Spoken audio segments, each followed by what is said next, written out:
Welcome back to Fire Emblem Radiant Dawn. Last time we played what was essentially a filler chapter, but it served to get the Crimean army involved in this war, so now all three major parties are involved in it. And now we're switching back to the Grail Mercenaries to see what they do about Crimea's stance on the war.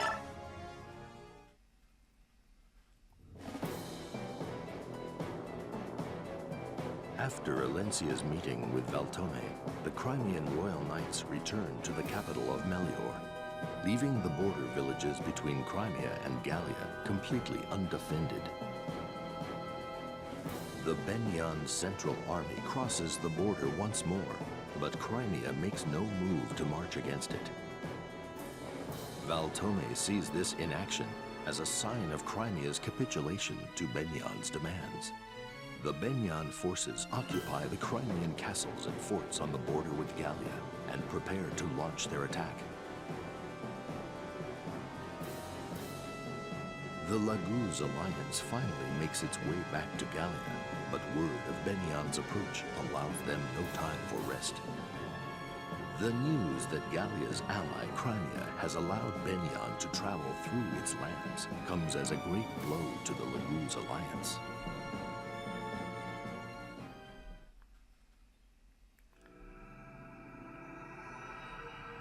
This chapter title I like to think is a double meaning. But here we are back in Castle Gallia. I believe this is the first time we've been here in Radiant Dawn. It looks pretty much the same after 3 years, but Kanegas' portrait it's kind of interesting. I feel like I prefer his Radiant Dawn portrait slightly. And also, yeah, so Ranulf mentioned the Ertz Mountains there. In the extended script, the mountains were named all the way back in 3 Prologue, but in this script, this is the first we're hearing of their name. A lot more details about the world are brought up in the extended script.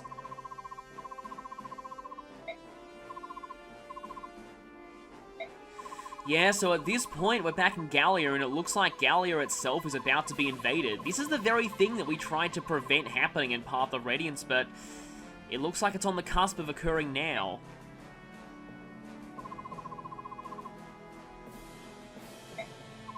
I like how we're seeing the perspectives here on what Crimea's been doing.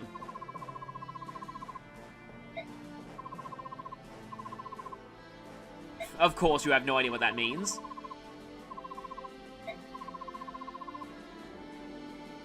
I feel like that makes it even more complicated for him, but anyway.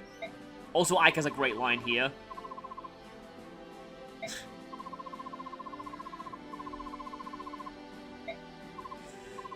Yeah, not exactly.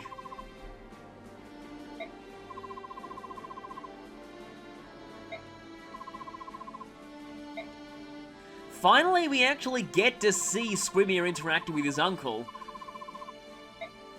And naturally, Kanegas is able to rein him in whenever he goes too far.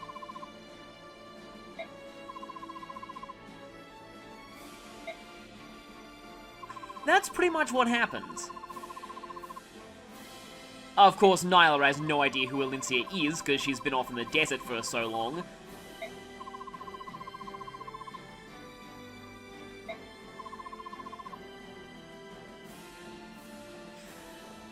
Ashnard's invasion in the last game almost stopped that, but thankfully we prevented that from happening.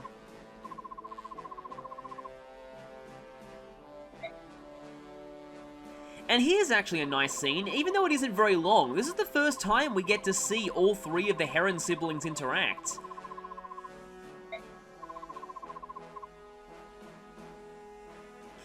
It's amazing to hear Rayson say this, because in the last game, he started out hating all Bjork and wanting to see them annihilated. It's really a great sign of his development. Also, in the same sense, the fact that Tibarn, it's hard to believe that he started out as kind of an antagonist in the last game, and now he's one of our greatest allies.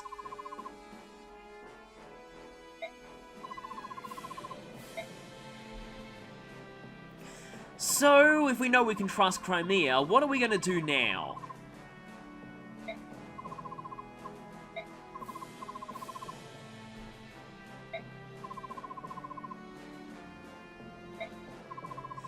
Yeah, if we can stop this before Gallia itself gets invaded,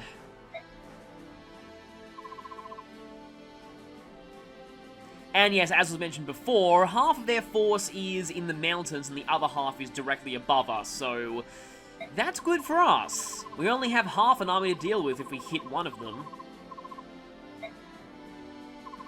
There might be no avoiding Zelgius this time. This could end badly if we don't handle it right.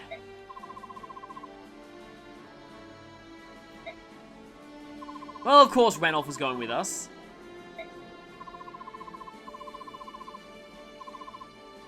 Wow, really? I love how even Skrymir is surprised by this.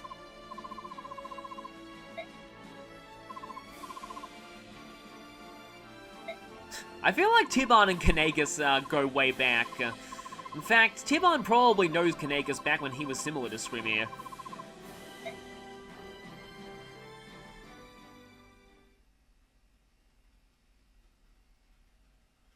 And so, back to the base, and okay, this is actually a really nice touch. The base background here is the same one that we had for our very first base in Path of Radiance, because that was also in Gallia. We've finally come full circle. So anyway, we only have one info conversation here, and it's a pretty simple one. We didn't get to see Gifka during that last scene, but here he is now. Yeah, things got very close a few times. Unfortunately, we kinda lost this war, and now we're on the cusp of being invaded. However, Skrymir has learned a bit. He's not quite as dumb as he used to be.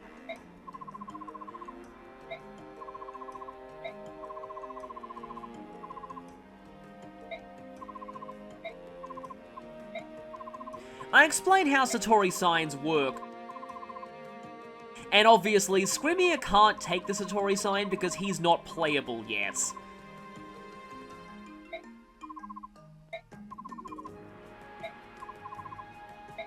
The thing is, Ranulf already had a Satori sign, but let's not tell Gifka that.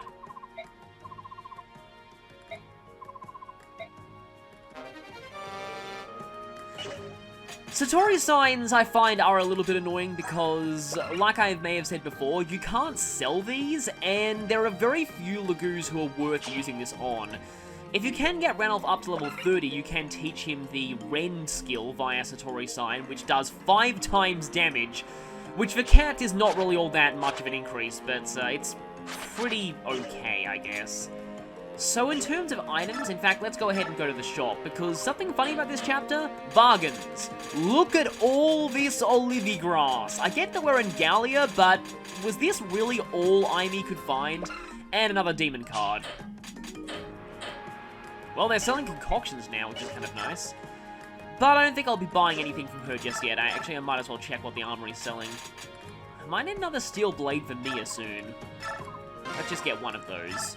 Especially seeing as, well, you'll see when I start using Bone's experience. I think I'm fine on the other types of weapons. Oh yeah, people have pointed out to me that the only time they ever sell longbows is as bargains. So, let's see. Ike is... wow, he actually is almost through one Etard, but I have a second one. And very soon, let's just say that Ike is never going to need Etard again. Ranulf is probably okay. Soren has to trade that crossbow to someone, though whether it goes to Rolf or Shinnon, I'm not sure. I might continue using both of them here. Also, yeah, I am dumb. I forgot to use that energy drop. I should probably do that soon. Where the heck is Shinnon? There he is. Let's go ahead and give you that. And Shinnon can probably afford to not take an herb and take a better healing item. Now, let's see. Mia, I think I'm okay on Wind Edges for the moment. Wow, I've really gone through these Wind Edges, I'm only down to 4. Let's take that Steel Blade. The good news is Ike will never need Wind Edges again after this chapter. You can probably tell what's going to happen. And as for Soren, he's running low on fire, but yeah, his other tomes are fine. Now, Gatry could probably use better axes.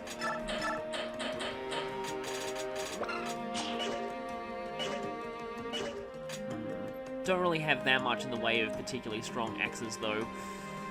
Har, at the moment, he could probably do with an extra hand axe. Or like a fresher hand axe, I mean. I suppose Gatry can go ahead and take a steel axe. Mia is, I think, fine. Neffany is... yeah, she's also fine. Raisin's good on items. I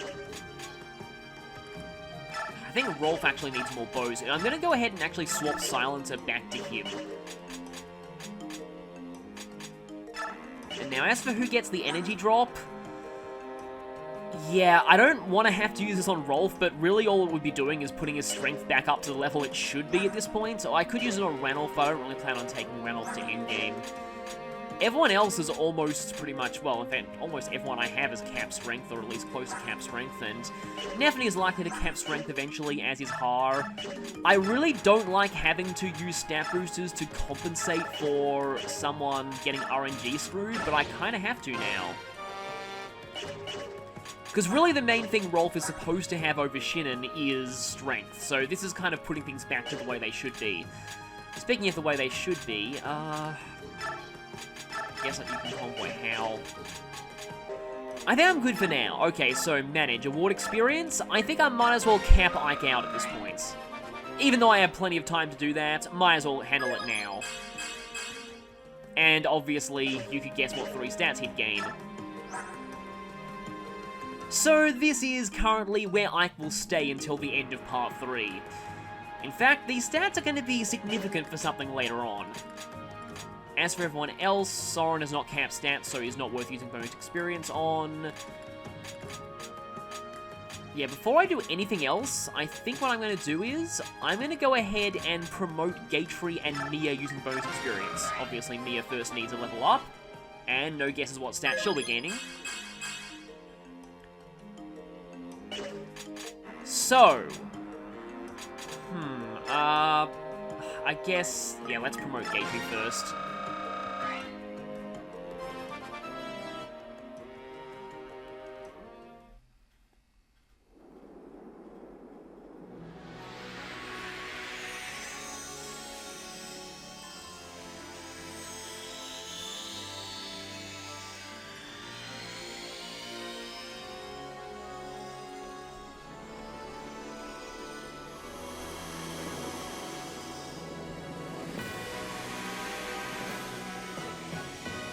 Told you he'd get an awesome shield. I love how armored classes look in this game. So, Gatefree is now a Marshal. All Tier 3 generals promote to Marshal, but each different type of weapon is technically a different version of Marshal, so Gatefree is a Lance Marshal. Lance Marshals gain a D rank in Sword, so all Marshals can use all 3, Swords, Axes, and Lances, but which one they can get an SS rank in depends on what they were. So, being a Lance General, Gatefree can reach an SS in Lances, an S in Axes, and an A in Swords. So, I actually forget which General is which in terms of the other 2 weapon types, but I think it's that Sword Generals get Lances and... Anyway, I love the class description of Marshal as well. Walking Fortresses is just such a cool way to refer to them. And they have Luna now, so not only does this completely ignore the enemy's defense, it also multiplies your strength by 3, so it's basically enemy instantly dies. And his stats are really nice all round. His speed cap is no longer as good as it was, at least compared to the other general types, as it was in 2nd tier, but he is still pretty speedy for a general. And now he can finally make decent use of his 60% speed growth, because before he started only a few points off capping speed, so it didn't really make much of a difference. And now, the moment many of you are probably waiting for. Something is actually pretty awesome about Mia on promotion with these stats as well.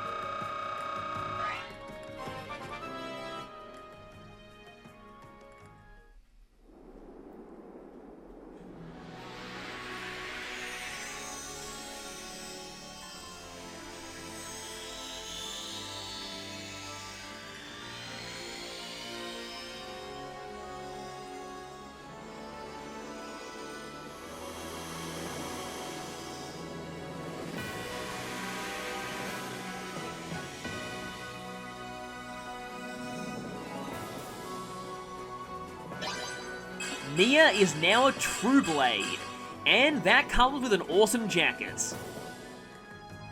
True Blades don't get any additional weapon types, but, yeah, that's the awesome thing about Mia on promotion in this file. Thank you, Draco Shield. She's only level 1 True Blade, and she's already capped defense. That's kind of hilarious. Though 25 defense cap is not great for a 3rd tier, it's still very, very good for a Swordmaster, though. So yeah, her skill and speed can now reach 40 each, and her luck cap, which is exclusive to female True Blades, by the way, is extended to 35. So she'll end up becoming an insanely powerful dodge tank, and I can pretty much confirm she'll probably cap everything by the end of the game. Also, she's swapped out Critical Plus, I think it was 15, for Critical Plus 20, one of the highest critical bonuses in the game. However, something that I want to show is, in my opinion, the dumbest PAL version name change. For some reason, they changed Astra to Astrum, which is the singular and not plural, but still, I mean, it's a multi-hit attack, it should be plural. I am going to disown this, I'm going to refer to it as Astra for the rest of the game, because seriously, it's Astra, obviously, it is not anything else. In fact, even the game agrees with me. So yeah, just like Sentinels, well, just like Lancers, they're inconsistent in what they refer to the, I don't even know why the European version changed this to begin with, honestly. It's really, really dumb. I've always hated same language name changes in games, unless they were correcting an error, like with Keisha and Deginsia. That's fine, because the original American localizations were mistranslations, or at least mistakes. But here, there was no mistake with Astra. I don't know why they changed this, it was dumb. Still not quite as bad as Mario Kart Wii, having every single vehicle renamed in the European version for no reason. But anyway, I'm going to be referring to this skill as Astra from now on, but True Blades are awesome. In the Japanese version, True Blades were called Kensei or Sword Saint, which is a very often recurring title in the series. What's also interesting is that this is the name used for the Hoshiden Swordmasters in Fates. So before that game got localized, people were referring to Ryoma's class as True Blade. But anyway, we now have a Marshal and a True Blade. That's all the 3rd tiering will be doing here. I normally like to have a 3rd tier Sniper by now. So, yeah, Rolf has disappointed me a little bit so far, but it seems like he's getting a little bit better. In fact, I might actually start raising his level a bit, because now that he's capped speed, he might actually be getting better stats on average by bonus experience. Well, I mean, that's not even taking Blossom into account. But in fact, he's almost 100% likely to gain HP, Strength, and Skill now, because those are his highest growths by far. And once he caps, in fact, in only one more point, he's going to be capping both. In fact, he's going to be capping all 3 in one more level up. So this is why I'm okay with not getting Blossom levels. Well, he didn't actually gain Skill there, but at least he's now capped HP and Strength. The annoying thing with Rolf compared to Shinnen is that Rolf has a much, much higher HP growth, but Shinnen, his HP at this point is 1 point off cap anyway, so it doesn't really make much of a difference. Until 3rd tier, that is. So I'm actually going to go ahead and, let's actually give... You know, at this point, it's probably better to give Rolf 99 and keep Blossom on him, because he'll probably get better gains on average, but this is more like what Rolf should be at this point. So he's hitting considerably harder than Shinnen is. I might still bring Shinnen just in case, but maybe Rolf is going to endgame in this far. We'll see. His defense is actually improving a bit. So that's all the bonus experience. I will say that after this chapter, we'll be suddenly finding ourselves with an absolute ton of bonus experience. So next chapter's base is going to be very fun. So skills now. Let's see. Yeah, I want to keep Blossom on Rolf for now. Nephany, I think she's fine. I think Mia's okay with what she has. Don't have anything to assign to Gatry. I think Soren will keep Discipline.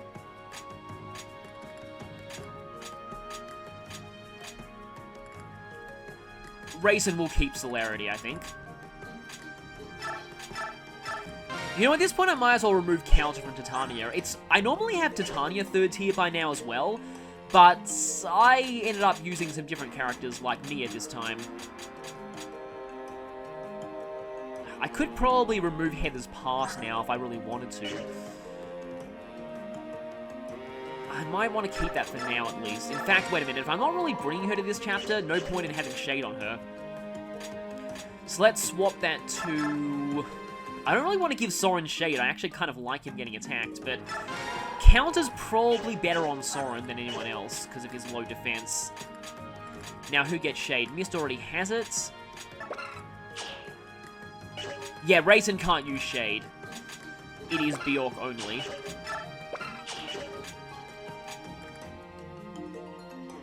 Oh, you know what? I think I just realized why Shade is Bjork only. It's because when Lagoos are untransformed, having Shade would really benefit from them because you don't want enemies attacking them. Well, at least in Path of Radiance. In Radiant Dawn, Lagoos gain massive amounts of transform gauge from being attacked in their untransformed states, and they can counterattack, so a bit different, but in Path of Radiance, yeah, there'd be no reason not to have Shade on untransformed Lagoos, so that's probably why. And also the fact that racing with Shade would be kind of, not broken, but a little bit too good. I mean, this is kind of weird, but if I give Ike Shade, it means that I'm not wasting as much experience. Because he's level capped, he's not going to be getting any experience from killing anything, so I might as well give him Shade. Normally I don't like doing that, but anyway, let's see. Okay, Ike and Soren can't get to an A, but for some reason, Gatefree and Mia can. +2 attack and defense is not bad. I've accidentally shipped Gatefree and Mia this playthrough. I probably don't really ship them. Anyway, oh, Shinnon and Rolf can rank up their support. Didn't really do much, but anyway. I might actually want to swap Nephene's support over to Har. Even though Har generally doesn't need support because he flies far away from most of the army. And is there anyone Ranulf can support with who isn't supporting anyone else? Oh, right, I can't support him with Mist because Mist needs to keep her Void support for later. Wow, really? He hasn't built up supports with anyone else? That's kind of strange. I guess he hasn't really been around for as long as the other Grail mercenaries have. So with that all done, let's go.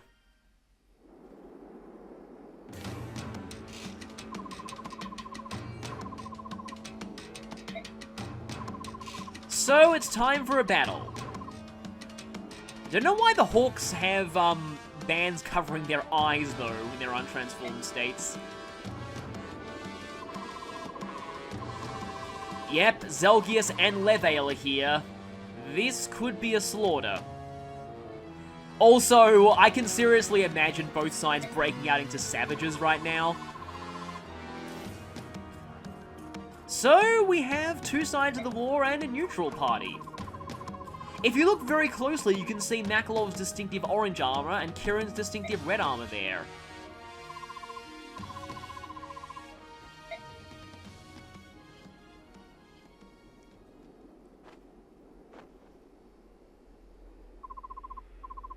More creepy ventriloquism laughter.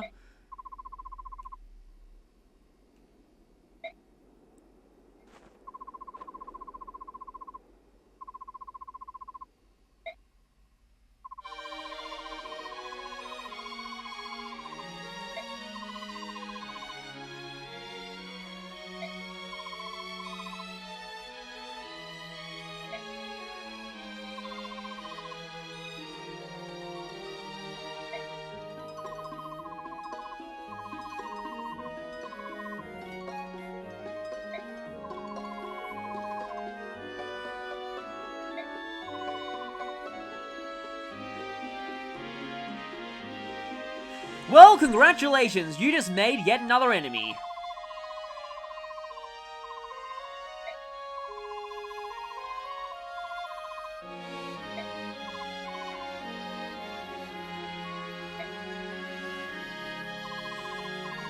Unfortunately, seems like neither side wants to back down.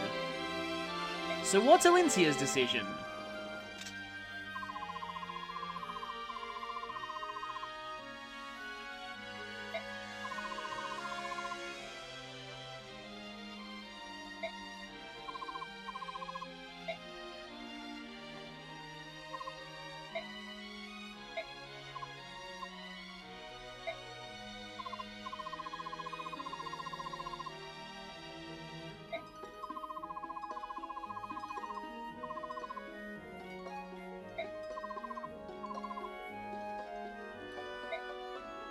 So, funny thing is that in this game, Tibon surprisingly gets ship teased with Alincia quite a bit starting now.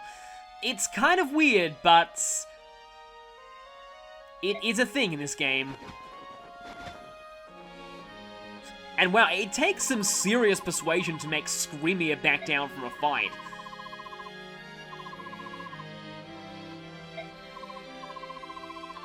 But at least we won't be fighting it here.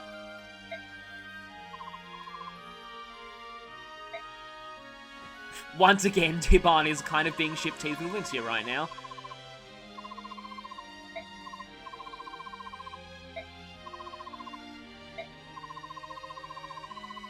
Well, her words got through to everyone, it seems.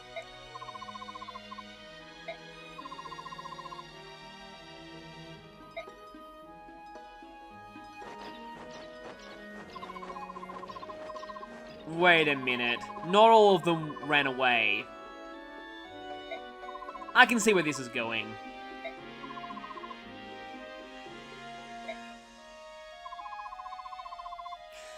Yeah, if we would fight here, we would end up having to fight an unarmed Delincia, and that would not go over well.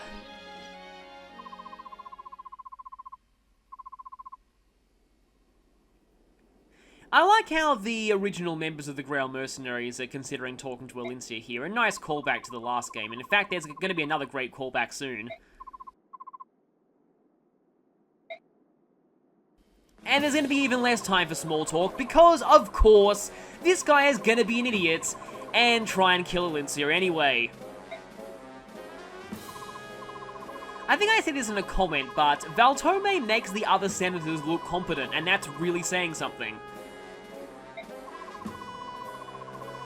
Yeah, you've officially ruined your reputation forever. And I love this line from Ike.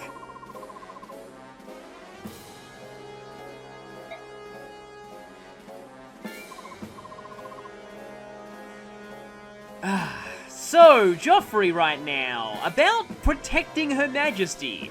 The annoying thing about this chapter is that Joffrey is the biggest threat to Elincia in it, and I'll talk about why that is when we begin.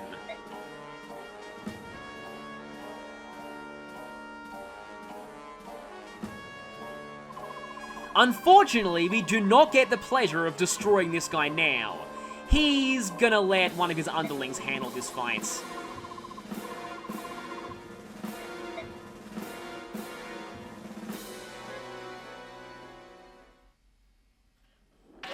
So, next time, like Ike said, the Grail Mercenaries have their old job back.